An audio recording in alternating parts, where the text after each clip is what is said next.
من يهد الله فلا مضل له ومن يضلل فلا هادي له أشهد أن لا إله إلا الله وحده لا شريك له وأشهد أن محمدا عبده ورسوله الذي لا نبي بعده اللهم صل وسلم وبارك على محمد وعلى آله وأصحابه أجمعين أما بعد فيا أيها الحاضرون اتقوا الله حق تقاته ولا تموتن إلا وأنتم مسلمون فقد قال الله تعالى في كتابه الكريم وهو أصدق القائلين أعوذ بالله من الشيطان الرجيم إنما المؤمنون الذين إذا ذكر الله وجلت قلوبهم وإذا تليت عليهم آياته زادتهم إيمانا وهم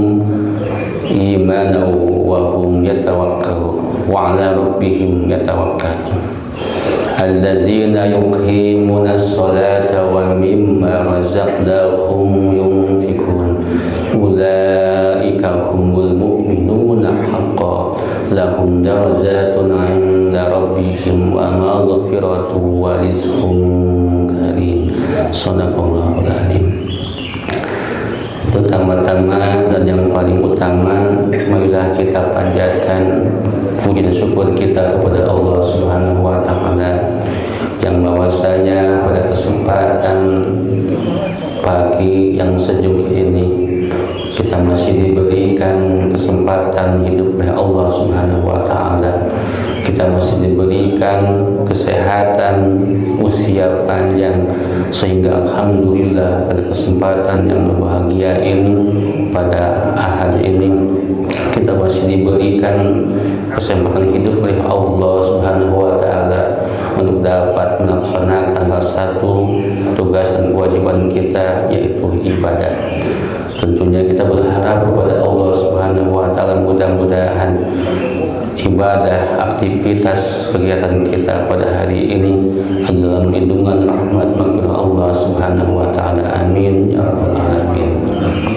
Salawat serta salam semoga terlimpah curahkan kepada Nabi kita Habibana wa Nabiyana wa Syafi'ana Muhammad sallallahu alaihi wasallam. Tidak lupa kepada keluarga, pada sahabat, para pengikut atba tabi'in dan termasuk kita di dalamnya. Hadirin kaum muslimin, bapak-bapak, ibu jamaah, ahli pengajian Masjid Mutiara yang Allah muliakan. Pada kesempatan yang berbahagia ini, pada dalam rangka silaturahim ini, saya insyaallah akan menjelaskan sedikit tentang tanda-tanda atau sifat-sifat orang yang beriman. Sebagaimana di dalam mukadimah yang tadi dibacakan, yaitu dalam surat Al-Anfal ayat kedua sampai ayat ke-4. Al-Anfal itu adalah satu surat yang nomor ke-8. Surat ke-8 namanya surat Al-Anfal. Di dalam Al-Quran, dalam surah Al-Anfal, Allah Subhanahu wa ta'ala berfirman, A'udzu billahi minasyaitonir rajim. Innamal mu'minuna alladzina idza dzukirallahu wajilat qulubuhum wa idza tuliyat 'alaihim zadatuhum wa idza tuliyat 'alaihim ayatuhu zadatuhum imanan wa 'ala rabbihim yatawakkalun. Yang artinya Allah a'lam bimuradih, innamal mu'minuna, sesungguhnya orang-orang yang beriman, alladzina idza dzukirallahu wajilat qulubuhum, yaitu orang-orang yang apabila disebut nama Allah, idza dzukirallahu, apabila disebut nama Allah, wajilat qulubuhum, maka akan bergetar hatinya.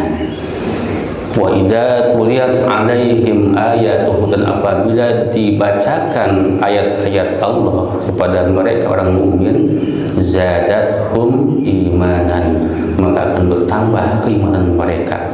wa ala rabbihim, dan kepada Tuhan mereka semua yatawakkaluna, bertawakal, berserah diri kepada Allah Subhanahu wa taala.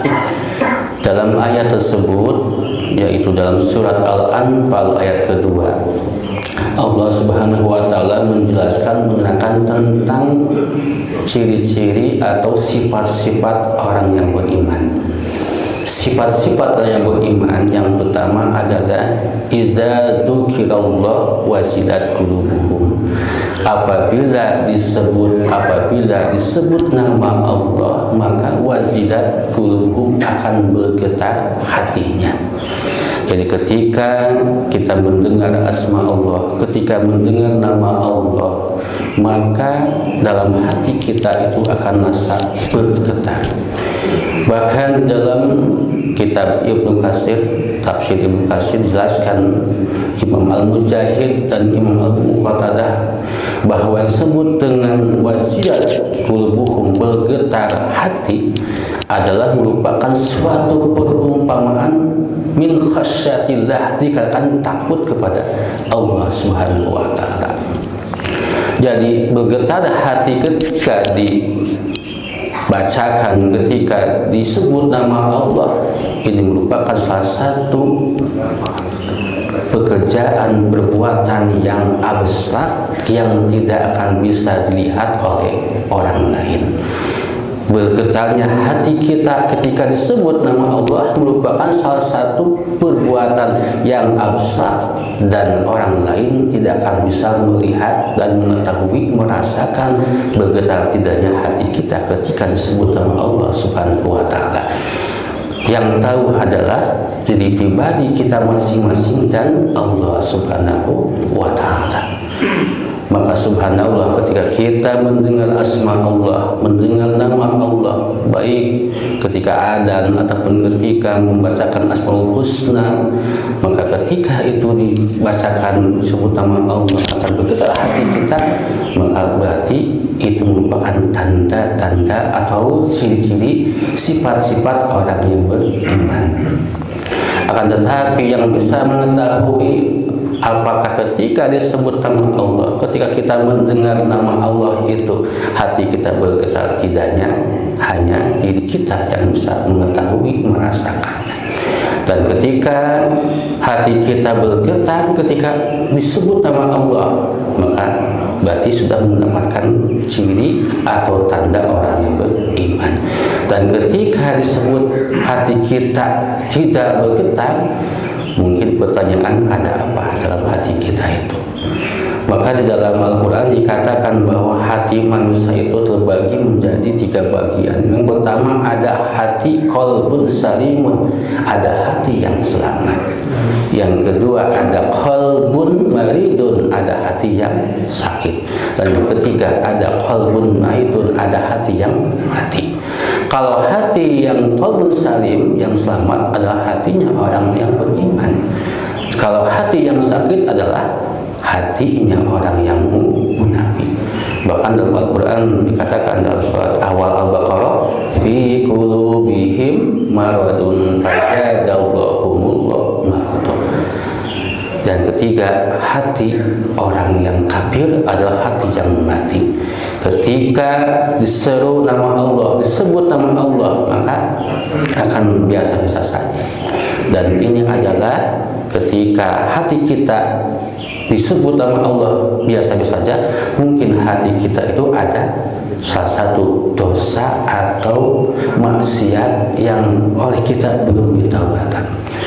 Maka Rasul dalam hadisnya dikatakan, innal mu'mina idza aznaba zanban kana bi qalbihi nuqtatun sauda. Innal mu'mina, apabila seorang mukmin, orang yang beriman melakukan satu dosa, idza aznaba zanban, ketika melakukan satu dosa saja. Jadi bukan orang kafir, orang mukmin ya. Orang mukmin melakukan satu dosa, maka kata Rasul, kana bi qalbihi nuqtatun saudahu, maka ada di dalam hati orang mukmin itu ada satu titik yang menempel dalam qalbunya, dalam hatinya.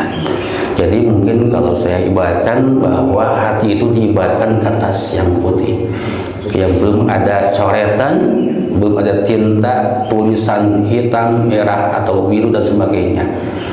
Ketika melakukan satu dosa, maka akan seperti titik-titik.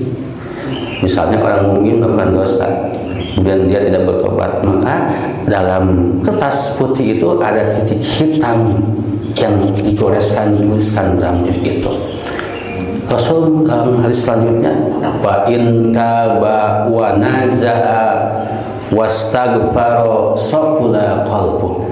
Apabila orang mukmin yang melakukan dosa itu dia bertaubat kepada Allah, aruz'u ilallah, kembali kepada Allah, kembali kepada jalan yang benar, wa naza'a, dan menjauhi hal-hal yang maksiat atau dosa itu, menjauhi tempat maksiat tersebut, wastaghfara, dan memperbanyak istighfar, mohon ampun, lidahnya basah membaca istighfar, mohon ampun akan dosa dan kehilafannya, maka kata Rasul, saqula qalbu, maka akan bersih, bening kembali hatinya itu yang tadi titik hitam itu dihapus, dilihat.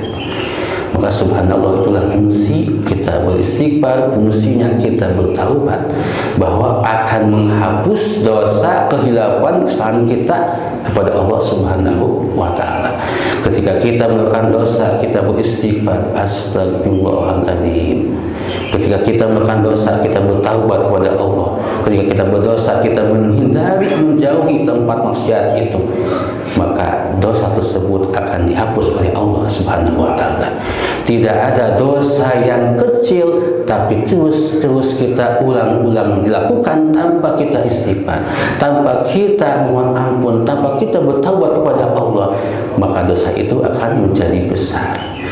Akan tetapi tidak ada dosa yang besar kalau kita bertaubat kepada Allah, maka dosa itu akan hapus, akan dihilangkan, dibersihkan oleh Allah Subhanahu wa ta'ala. Maka kalau dalam korelasi hubungan dengan surat yang lain, dalam surat Al-Imran ayat 135 yang menjadi kriteria orang yang bertakwa, walladzina idza fa'alu fahishatan aw dzalamu anfusahum zakarullaha fastaghfaru lidzunubihim wa may yaghfiru dzunuba illallah wa lam yusirru ala ma fa'alu wa hum ya'lamun. Jadi korelasinya dengan ayat Al-Imran ayat ke-135. Walladzina idza fa'alan, orang-orang yang melakukan fahisyah. Fahisyah itu adalah dosa besar, dosa, kesalahan, kekhilafan yang merugikan diri sendiri dan merugikan orang lain. Contoh mungkin mencuri, itu kan merugikan diri dan merugikan orang lain. Audolamu anfusahum, atau menganiaya diri sendiri, zalim akan dirinya sendiri.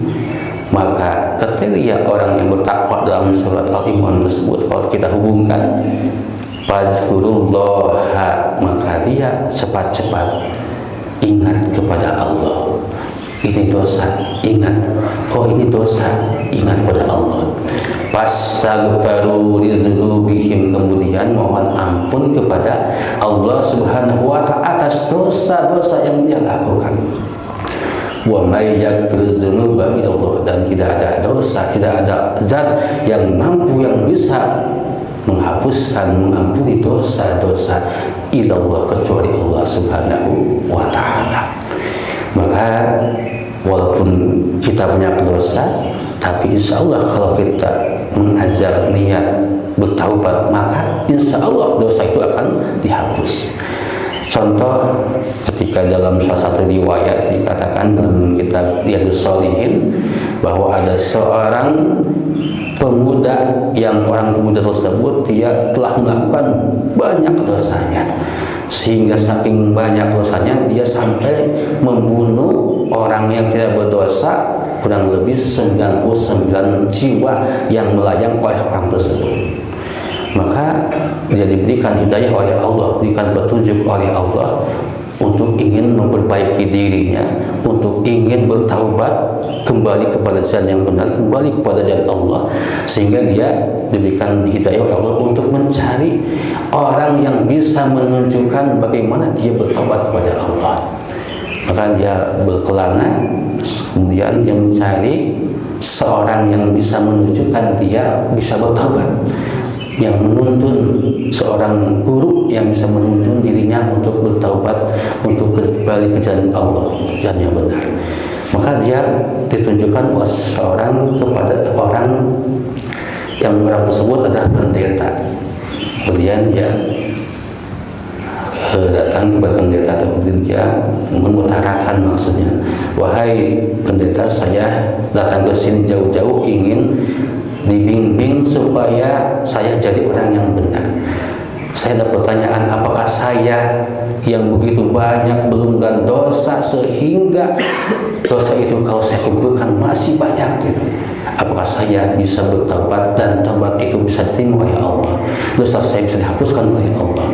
Kata pendeta, apa dosa kamu sehingga kamu datang ke saya untuk ditunjukkan, dibimbing menjadi orang yang baik, orang yang benar?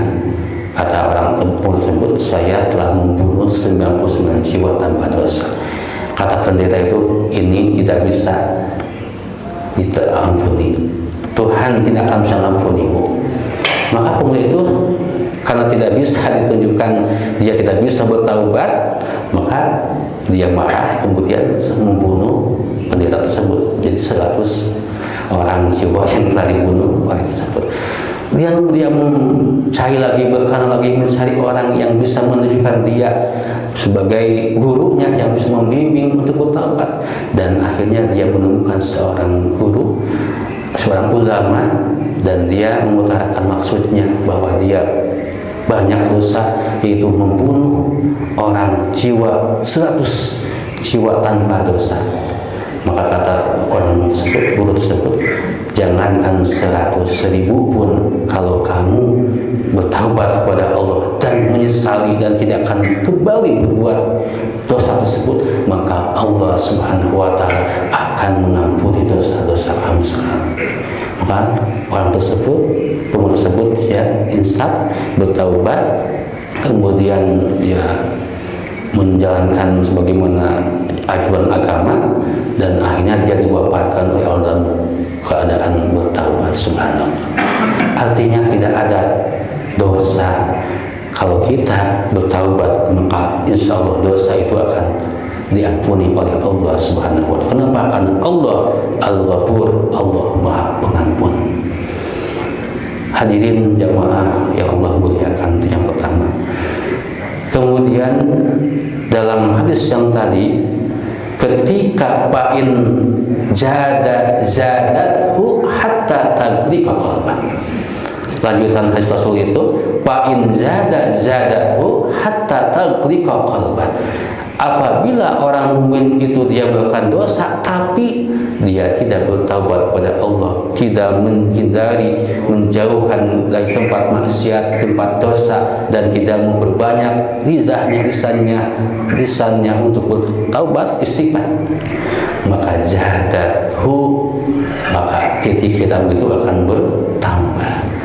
Jadi ketika kita melakukan dosa tanpa kita bertaubat, tanpa kita menyesali, tanpa kita beristighfar, maka titik hitam yang menempel dalam dada, dalam kalbu, hati orang itu akan terus bertambah, sehingga hatta tagliqa qalbah, sehingga titik hitam itu memenuhi, menyelimuti hati orang yang beriman.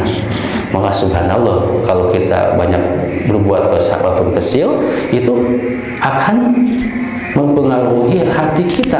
Justru titik hitam itu akan menyelimuti, memperbanyak atau memenuhi hati, sehingga ketika ada orang yang menyuruh kebaikan, kebajikan, maka tidak akan didengarkan. Kenapa? Hatinya telah terpenuhi, hatinya penuh dengan dosa.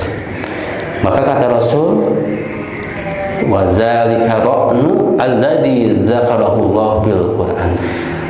Maka ron itu titik hitam yang menyelimuti, yang memenuhi hati orang mukmin itu ketika melakukan dosa, kemaksiatan tanpa dia istighfar, tanpa dia bertobat.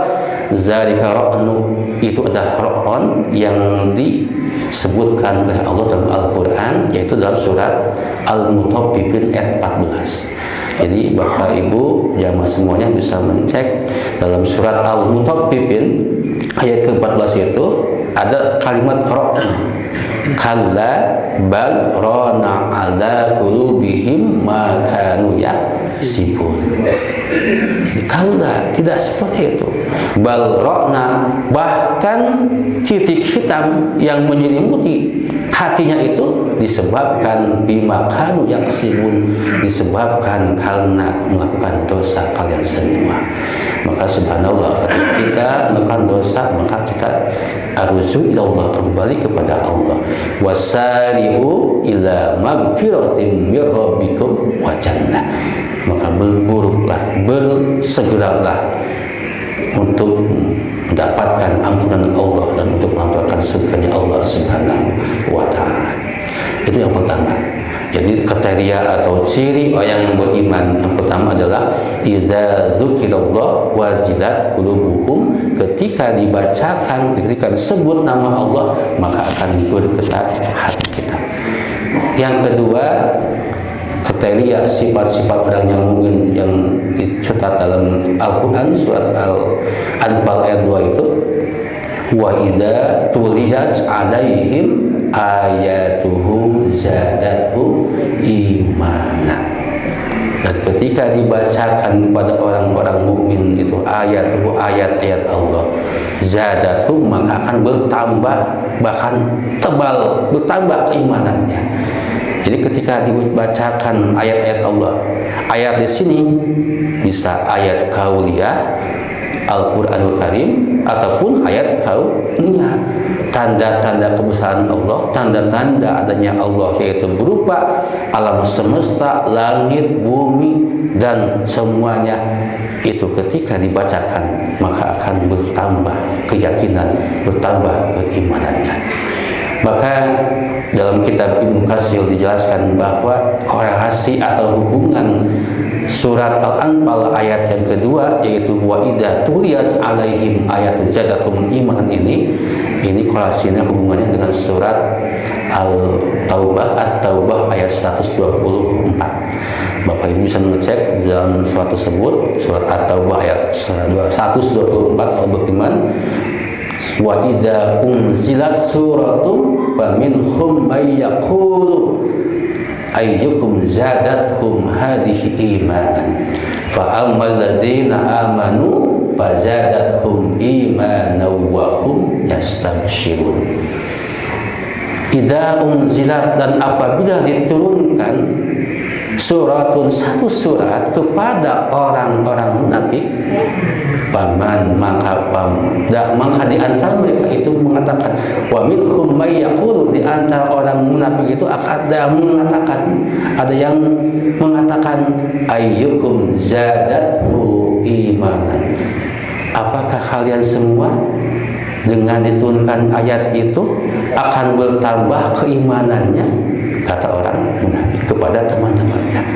Ketika diturunkan surat oleh Allah, satu surat dalam Al-Quran, ada sebagian orang, yaitu orang yang munafik, yang berkata kepada teman-temannya itu, mungkin dulu zaman sahabat itu, jadi ada satu kumpulan ketika Rasul diturunkan oleh Allah surat itu, maka orang munafik mengatakan ayyukum zadathu hadhihi imanan, apakah kalian dengan diturunkannya surat oleh Allah itu akan bertambah keimanan kalian? Maka Allah selanjutnya, fa ammal ladzina amanu fazadathum imanan wa hum yastabshirun. Adapun orang-orang yang beriman dan ketika diturunkan ayat, diturunkan surat oleh Allah, fazadathum imanan, maka akan bertambah keimanan, keyakinannya. Keimanan akan tebal ketika diturunkan surat oleh Allah Subhanahu wa taala. Wa hum yastabshirun, dan orang yang beriman itu dia akan gembira ketika ditentukan satu surat itu.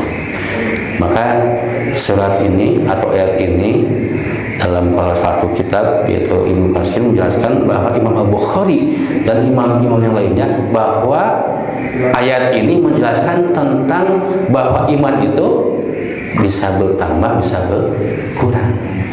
Al-imanu yazidu wa yanqus. Fajaddidu imanakum.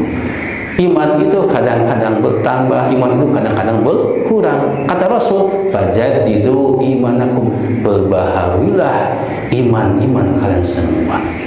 Maka subhanallah, ketika kita mengadakan pengajian setiap minggu ini, salah satu adalah supaya iman kita terus bertambah, diperbaharui iman kita. Jumat ke Jumat, mungkin kan iman kita itu tidak stabil gitu, mungkin bertambah, mungkin berkurang. Bahkan kalau seminggu tidak dicas dengan kajian-kajian atau yang lainnya, kebaikan-kebaikan, maka itu iman kita akan turun. Maka Rasul mengatakan al-imanu yazidu wa yanqus. Iman itu kadang berkurang, kadang bertambah. Maka kata Rasul, fajaddidu imanakum, perbaharuilah iman-iman kalian semua. Bahkan dalam kitab Mazmu Salasi Rasail, kumpulan 3 risalah dikarang oleh Imam Muhammad Idris atau Imam Asy-Syafi'i, kitabnya kecil, beliau mengatakan bahwa iman manusia itu, iman kita itu atau iman itu terbagi menjadi 5 bagian. Satu, ada iman disebut imannya iman maksum, iman yang dipelihara, yang dilindungi. Iman siapa itu? Bahwa imanul anbiya wal mursalin, imannya para nabi dan para mursalin. Insya Allah kalau iman para nabi itu sudah dimaksum, akan dipelihara, dilindungi, tidak akan pernah turun ya. Gitu. Yang kedua ada imanul matbu, iman watak. Siapa itu? Bahwa imanul malaikat, yaitu imannya para malaikat. Jadi mungkin malaikat itu kan kalau dalam Al-Quran surat At-Tahrim, la ya'sunallah ma amarahum wa yaf'aluna ma tu'marun. Malaikat itu ketika diciptakan oleh Allah, la ya'suna, tidak akan pernah durhaka, tidak akan pernah bermaksiat malaikat itu. Ma amarahum, dan malaikat itu akan senantiasa mengerjakan perintah-perintah Allah Subhanahu wa Ta'ala. Mungkin kalau malaikat seperti kita, mungkin ada yang iseng gitu. Contoh misalnya malaikat yang diciptakan oleh Allah untuk penjaga bumi atau untuk mencabut nyawa, mungkin akan iseng. Tapi ini tidak. Semenjak diciptakan oleh Allah untuk sujud, maka tidak pernah tidak pernah sekali yang menyujud. Yang ketiga ada iman makbul, iman yang diterima. Iman siapa itu? Bahwa imanul mukminina, yaitu imannya orang yang beriman, yang mungkin tadi yang dihubungkan dengan surat Al-Anfal ayat kedua itu. Jadi imannya orang mukmin itu, ya, yaitu kalau iman itu yazidu wa yanqus, kadang-kadang bertambah, kadang-kadang berkurang. Itu iman kita semua. Yang keempat ada iman mauquf, bahwa iman mubtadi'ina, yaitu iman orang yang baru masuk agama Islam atau disebut dengan iman mu'alaf. Dan yang terakhir adalah imanul mardud, iman yang tertolak. Iman siapa itu? Bahwa imanul munafikin, iman orang yang munafik itu akan tolak oleh Allah Subhanahu wa Ta'ala.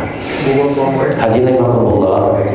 Kemudian yang ketiga, kriteria atau sifat-sifat orang yang beriman itu yang dalam surat Al-Anfal ayat kedua, ia adalah wa ala rabbihim yatawakkalun, dan kepada Tuhan mereka orang mukmin itu yatawakkaluna, dia akan bertawakal, menyerahkan diri sepenuhnya kepada Allah Subhanahu wa Ta'ala, tidak meminta pertolongan kecuali minta pertolongan kepada Allah, tidak meminta sesuatu apapun kecuali hanya kepada Allah Subhanahu wa Ta'ala, tidak minta perlindungan orang itu kecuali hanya minta perlindungan kepada Allah Subhanahu wa Ta'ala. Maka dengan bertawakal, wa may yatawakkal Allah fa fahuwa hasbuh. Barang siapa yang bertawakal kepada Allah, fahuwa hasbuh, maka Allah akan mencukupi segalanya.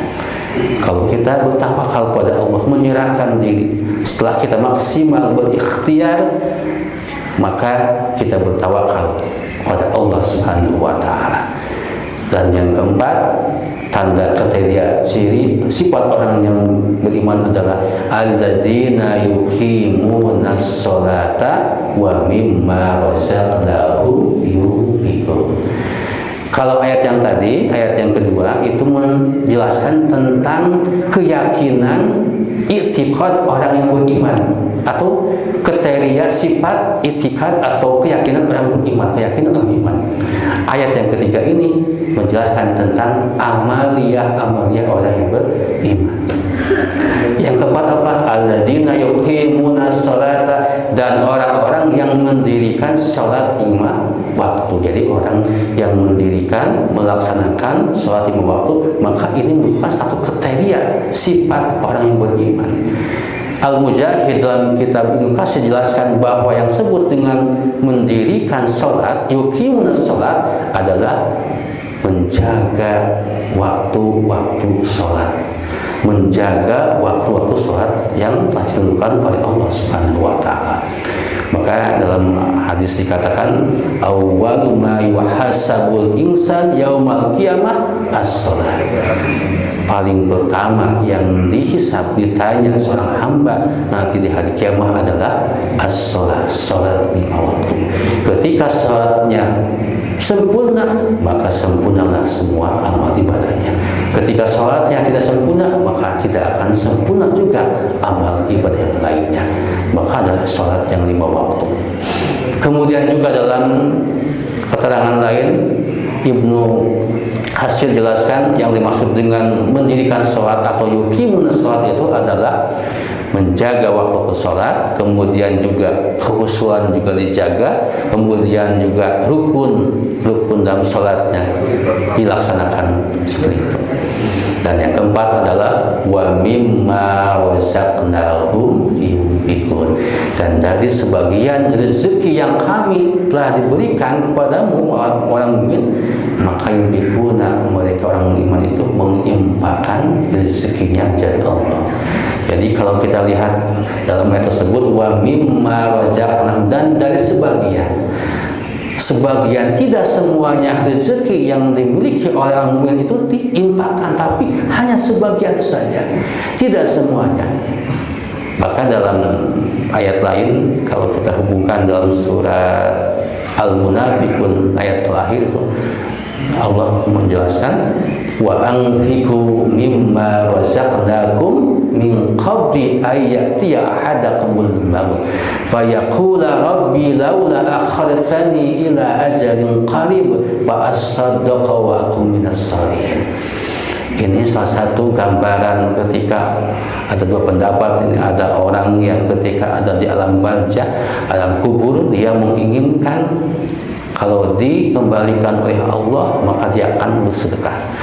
Ataupun ketika ada orang yang ajalnya telah datang, telah tiba, maka dia berkata laula akhartani ila ajalin qarib, ya Rabb, kalau engkau meneguhkan, memberikan kesempatan kepadaku untuk hidup saja satu saat saja, maka aku fa'asaddaqa wa akum minas shalihin, aku akan menyedekahkan hartaku dan aku akan termasuk orang yang saleh.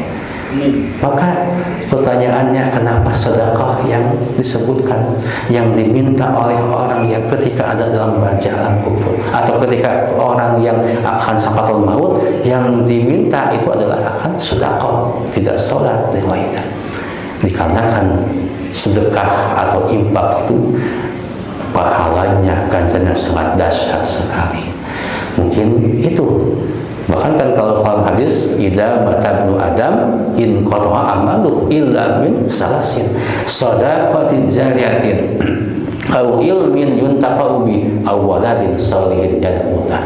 Ketika manusia putri atau cucu Nabi Adam, yaitu kita, meninggal dunia, maka inqata amalu, akan terputus semua amalnya, pekerjaannya akan amalnya akan terputus, illa min salasin, kecuali 3 perkara, 3 amal yang tidak akan terputus, akan mengalir sampai ke alam kubur, ke alam barzakh. Pertama apa? Shadaqatin jariyatin, sedekah jariyah, sedekah jariyah, infak.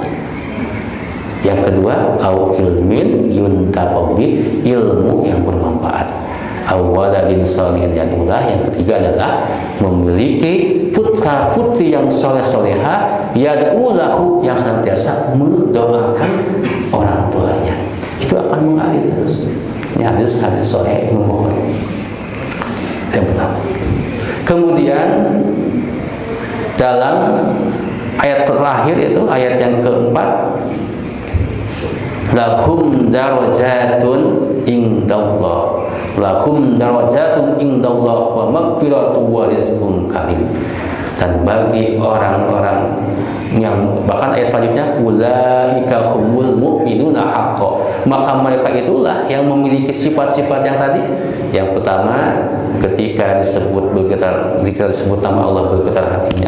Yang kedua, ketika dibacakan ayat tanda-tanda Allah, baik kauniyah auliyah, akan terus bertambah imannya dan bertawakal kepada Allah, kemudian melaksanakan sholat 5 waktu, kemudian menginfakkan sebagian rezekinya, maka itu adalah mu'minul haqqa, ulaika lahumul ulaika mu'minul haqqa, maka mereka itulah iman yang sebenarnya.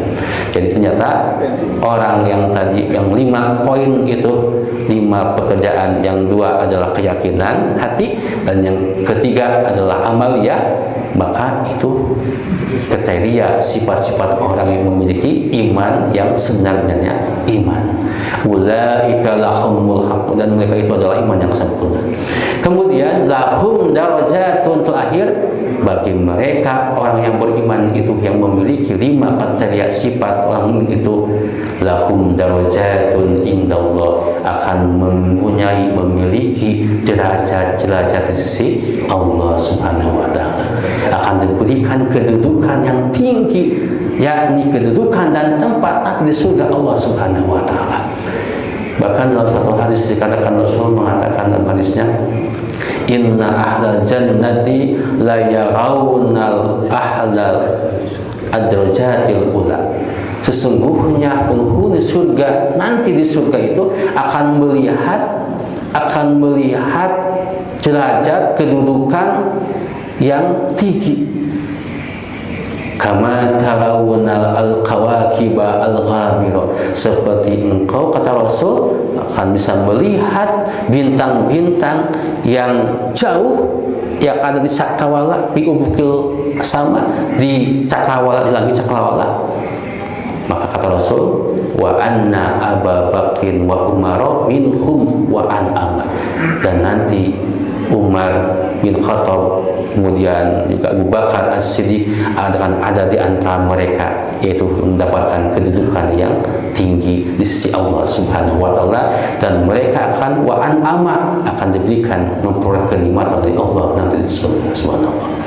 Bahkan ayat ini mungkin kita hubungkan dengan surat Al-An'am ayat 103, ayat 136, 163, lahum darajatun indallah wallahu basirun bima ya'malun, dan kedudukan nanti di surga adalah kedudukan yang tinggi di sisi Allah Subhanahu wa taala.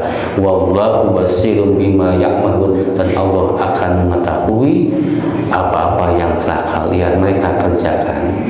Wa rizqun wa maghfiratun, dan akan mendapatkan ampunan dari Allah Subhanahu wa taala. Artinya Allah akan mengampuni dosa kesalahan orang yang beriman, yang memiliki 5 kriteria, 5 sifat orang tersebut.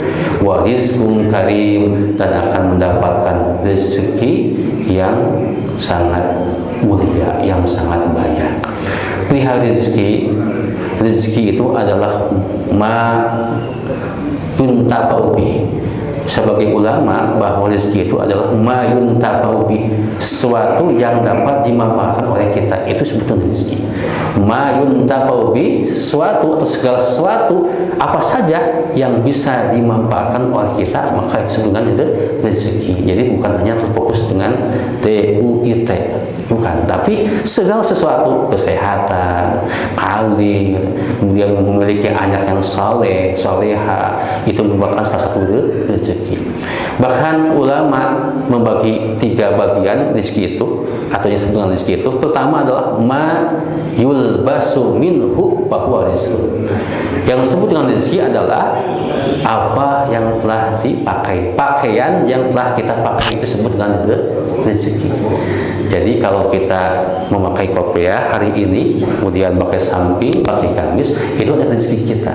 Kadang-kadang kita membeli baju untuk, misalnya kalau zaman ketika Ramadan, ketika Lebaran, ibu-ibu membelikan baju untuk Lebaran, disimpan di mana? Di lemari, itu belum tentu rezeki kita. Kenapa? Belum dipakai.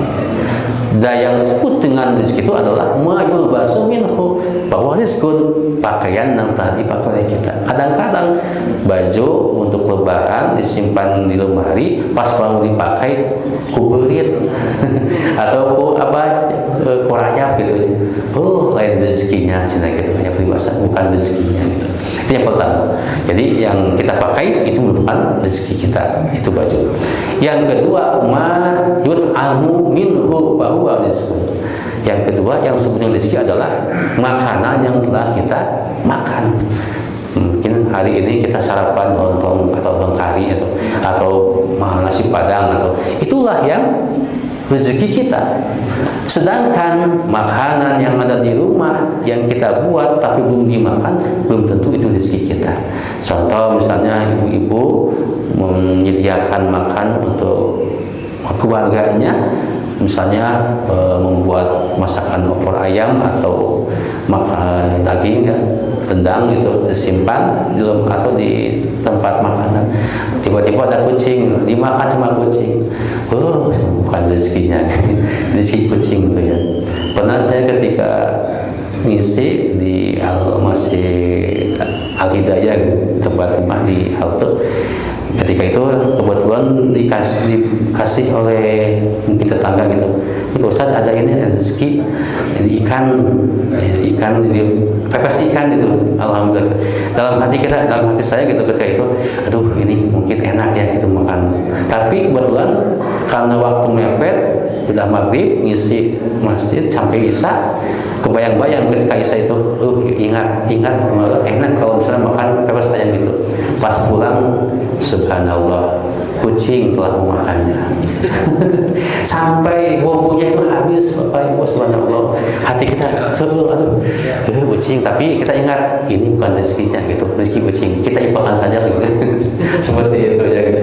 Mungkin Bapak Ibu juga mengalami seperti itu ya. Kadang-kadang dongol gitu ya hati kita. Tapi kalau kita kembalikan, oh ini bukan rezeki kita, ini rezeki orang lain, rezeki kucing, mungkin seperti itu ya.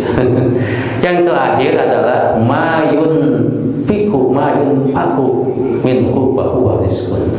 Jadi harta benda kita yang telah diimpakkan itu rezeki. Jadi kalau misalnya ada di ATM, ada di rekening, jutaan, puluhan, ratusan, kalau belum diimpak itu bukan rezeki. Kenapa? Karena nanti di akhirat itu rezeki itu yang akan bisa menyelamatkan. Infak itulah, harta yang diinfakkan itu yang akan bisa kita menyelamatkan.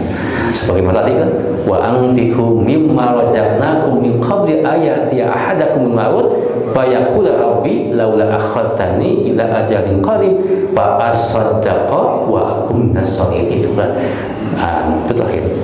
Jadi orang-orang yang memiliki sifat-sifat iman yang sempurna, sifat iman yang sebenarnya, mereka akan mendapatkan pertama adalah derajat kedudukan tempat tinggi di surga nanti oleh Allah. Yang kedua, ampunan oleh Allah, artinya dosa-dosanya akan diampuni oleh Allah. Dan yang ketiga adalah akan mendapatkan rezeki yang mulia, rezeki yang banyak nanti di surga. Mudah-mudahan kita termasuk orang-orang hamba-hamba Allah yang telah memberikan, yang telah mendapatkan keterima sifat-sifat orang yang beriman, sehingga kita nanti akan diberikan oleh Allah ampunan Allah, rezeki yang mulia, dan diberikan derajat kedudukan tinggi di sisi Allah nanti surga. Amin ya rabbal alamin. Rupanya mungkin itu ada manfaatnya. Mohon maaf apabila ada kesalahan, kehilapan yang betulnya, yang benarnya ada dalam hadis dan Al-Quran, yang salahnya, kehilapan ada dalam Al-Quran. Khudma sawada maqadar wa qad yulja li jarhi sayfi burun wala burun liman mis'an. Rupanya mudah-mudahan bermanfaat khusus bagi saya, umum bagi jamaah. Assalamualaikum warahmatullahi wabarakatuh.